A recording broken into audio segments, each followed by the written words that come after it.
குழு ஒன்றில் உள்ள பிள்ளைகள் கொய்யா பழங்களை வாங்கினார்கள். கொய்யா பழம் ஒன்றை 4 துண்டுகளாக வெட்டி ஒவ்வொருவருக்கும் ஒரு துண்டு வீதம் வழங்கும் போது 3 துண்டுகள் மிஞ்சுகிறது. கொய்யா பழங்களை 3 துண்டுகளாக வெட்டி ஒவ்வொருவருக்கும் ஒரு துண்டு வீதம் கொடுக்கும் போது 2 துண்டுகள் காணாமல் இருந்தது. பிள்ளைகள் எண்ணிக்கை x எனவும் கொய்யா பழங்கள் எண்ணிக்கை y எனவும் கொண்டு xyயில் ஒரு சோடி ஒருங்கமை சமன்பாடை எழுதுக. அவற்றை தீர்த்து பிள்ளைகள் எண்ணிக்கையும் கொய்யா பழங்கள் எண்ணிக்கையும் காண்கிறார். இப்போ பாருங்கள், 2 தரவு தராங்க. என்னோட பிள்ளைகள் எண்ணிக்கையும் கொய்யா பழங்கள் எண்ணிக்கைக்கும் உள்ள தொடர்பு 2 தரவாக தராங்க. அப்போ அதில் கொய்யா பழங்கள் எண்ணிக்கையும் பிள்ளைகள் எண்ணிக்கையும் காண சொல்கிறாங்க. அப்போ எங்களுக்கு தெரியாக்கணியங்கள் 2 தண்ணிக்கு என்ன, பிள்ளைகள் எண்ணிக்கைன்றது ஒரு தெரியாக்கணியம், கொய்யா பழங்கள் எண்ணிக்கைன்றது 2வது தெரியாக்கணியம். ஆக 2 தெரியாக்கணியங்களை தீர்க்கிறதுக்கு 2 சமன்பாடுகள் இருந்தால் போதும்.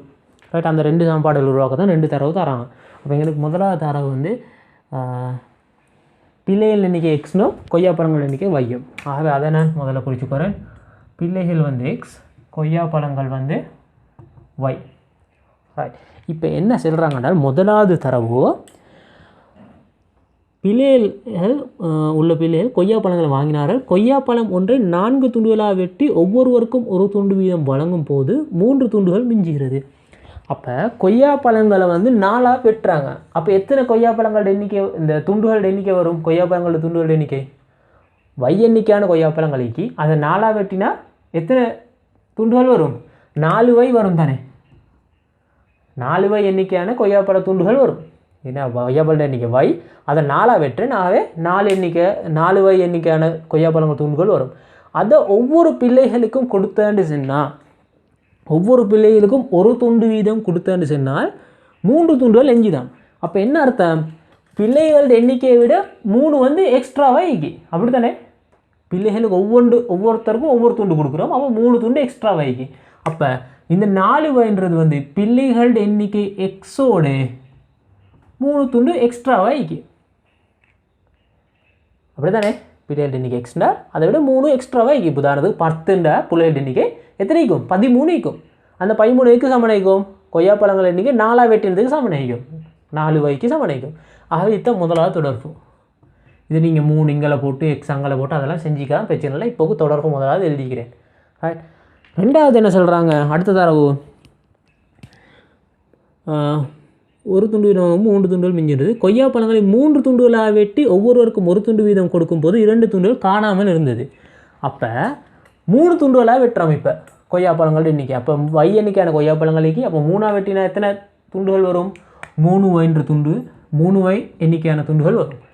இப்போ இதை ஒவ்வொருத்தருக்கும் அதாவது ஒவ்வொரு பிள்ளைகளுக்கும் ஒவ்வொரு துண்டு வீதம் கொடுத்தான்னு சொன்னால் எத்தனை போதவாம்? 2 துண்டுகள் காணாமல் இருந்ததுன்றது போதா? சரி, அப்போ ஒவ்வொருத்தருக்கும் எக்ஸில் கொடுத்தா 2 துண்டு போதா அப்படின்னு என்ன அர்த்தம்? பிள்ளைகள் எண்ணிக்கையை விட 2 குறைவு. ஆகவே 2 குறைவாக இருக்கும். இதுதான் இந்த 2 சமன்பாடு. எக்ஸ்ன்றது ஒரு தெரியாக்கணும், ஒய்ன்றது ஒரு தெரியாக்கணும். ரெண்டையும் காணணும்னு சொன்னால் 2 சமன்பாடுகள் இருந்தால் போதும். ஆகவே என்ன செய்யலாம் பாருங்கள், இதுலேருந்து இதை கழிச்சுட்டா எக்ஸும் இல்லா போய்ட்டும். ஆகவே நான் என்ன செய்கிறேன், 1லேருந்து 2 கழிச்சிட்டேன். 2 சை 2, 1லேருந்து 2 கழிச்சு என்றால் 4y 3y போனால் இங்கே y பேலன்ஸ் ஆகும், இங்கே சமன். இங்கே எக்ஸும் வெட்டிப்படும். 3 சை 2, அதாவது 3 சை 2ன்னு வரும். ஆகவே 5ன்னு வரும். ஆகவே y சமன் 5. ரைட், ஆகவே கொய்யா பழங்களோட எண்ணிக்கை 5. இப்போ y சமன் 5 இருந்தால் எக்ஸை காணுண்டா ஏதாவது ஒரு சமன்பாட்டில் கொண்டு வந்து பிரதிட்டா சரி. நான் இப்போ 1ஆம் சமன்பாட்டில் பிரதிட்டேன். 1ஆம் சமன்பாட்டிலேருந்து 4 தர yக்கு பதிலாக 5ன்னு போட்டேனால் எக்ஸாக 3 வரும். அப்போ 20 சமன் எக்ஸாக 3ன்னு வரும். ஆகவே எக்ஸ் சமன் என்ன வரும்? 17ன்னு வரும். பாருங்கள், இந்த நம்பரோட செஞ்சு பாருங்கள். என்ன, கொய்யா பழங்கள் எண்ணிக்கை 5ஆம், அதை 4ஆக வெட்டினா எத்தனை வரும்? 20 துண்டுகள் வரும். அப்போ எத்தனை புல்களுக்கு? 17 புல்கள் தான் இங்கே. அப்போ என்ன அர்த்தம்? இந்த 3 வந்து கூட 20 துண்டுகள் வருது, 17 புல்கள் தான் இங்கே 3 கூட. அப்போ 1ஆவது தரவு நம்ம சரி. அப்படி இல்லாமல் 3 துண்டா வெட்டினோன்னு வைங்களே, 3 துண்டா வெட்டினால் கொய்யா பழங்கள் 5க்கு 15 துண்டுகள் வரும். எத்தனை புல்களுக்கு? 17 புல்களுக்கு 2 கொய்யா பழங்கள் போதா. ரைட், ஆகவே பிள்ளைகள் எண்ணிக்கைன்றது 17, கொய்யா பழங்கள் எண்ணிக்கைன்றது 5. இதைத்தான் தீர்க்க சொல்கிறாங்க.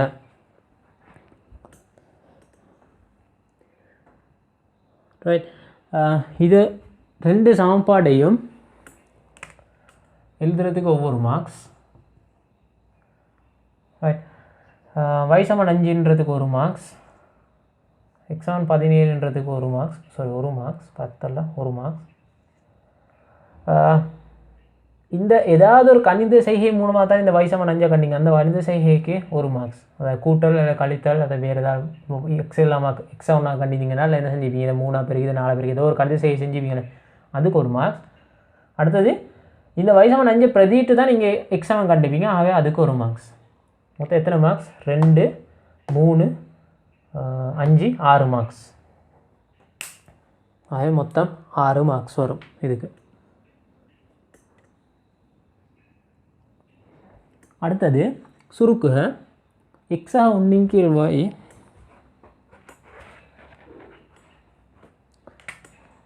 எக்ஸா 1 கீழ் y பிரித்தல்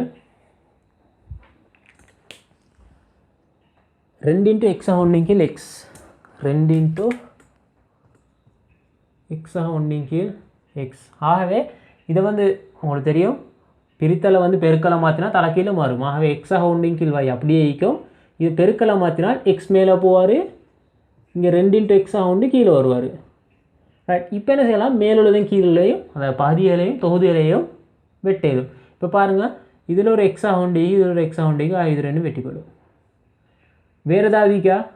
இந்த எக்ஸுக்கு இங்கே இதை எக்ஸ் ஏதாவது இருக்கா? y ஒன்றும் இல்லை, 2 ஒன்றும் இல்லை. ஆகவே என்ன ஆன்சர் வரும்?